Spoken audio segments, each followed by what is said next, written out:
নেশা বিরোধী অভিযানে বিরাট সাফল্য পেল কৈলাসহর থানার পুলিশ। গোপন সংবাদের ভিত্তিতে অভিযান চালিয়ে প্রায় 4.5 লক্ষ টাকার ব্রাউন সুগার সহ 2 জনকে আটক করে পুলিশ। সাথে নেশা সামগ্রী পাচারের কাজে ব্যবহৃত একটি বাইকও বাজেয়াপ্ত করে পুলিশ।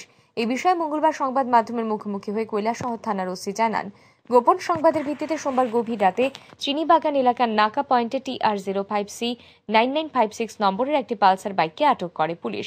বাইকে থাকা 2 যুবককে তল্লাশি করে 5টি সাবানের কেস থেকে ব্রাউন সুগার উদ্ধার করা হয়, যার মূল্য আনুমানিক 4.5 লক্ষ টাকা হবে। এই ঘটনায় ওই 2 যুবককে আটক করে থানায় নিয়ে যায় পুলিশ। ধৃত 2 যুবকের নাম আজিজুর রহমান এবং সাভান আলী। ধৃতদের বাড়ি কৈলাসহরের সাফরিকান্দি এলাকায়। ধৃতরা অনেকদিন ধরে নেশা কারবারের সাথে জড়িত বলে জানা গেছে। গোপন সংবাদের ভিত্তিতে ইনপুট আসে যে শিলচর দিক থেকে একটা বাইকে করে 2 জন ছেলে, যাদের নাম আজিজুর রহমান এবং সাবান আলী, ওদের বাড়ি সফরেকান্দি এলাকায়, ওরা বাইকে করে কিছু নেশা সামগ্রী নিয়ে আসছিল। তো ওদের ফোন নাম্বারের আমরা লাইভ লোকেশন কালেক্ট করে ওদেরকে আমরা চিনিবাগান নাকাতে আটক করতে সক্ষম হয়েছি।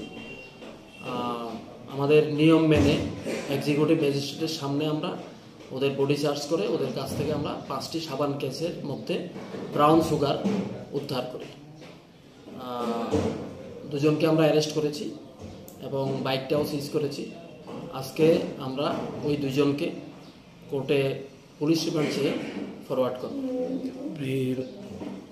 যে পরিমাণ ব্রাউন সুগার আটক করা হয়েছে কত পরিমাণ হবে, কত টাকার মূল্য হবে? 5টা সাবান কেসের দাম মোটামুটি 4.5 লক্ষ টাকা হয়ে যাবে। মঙ্গলবার ধৃতদের পুলিশ রিমান্ডের দাবিতে আদালতে প্রেরণ করা হবে বলে জানান OC. Bureau report, RE news.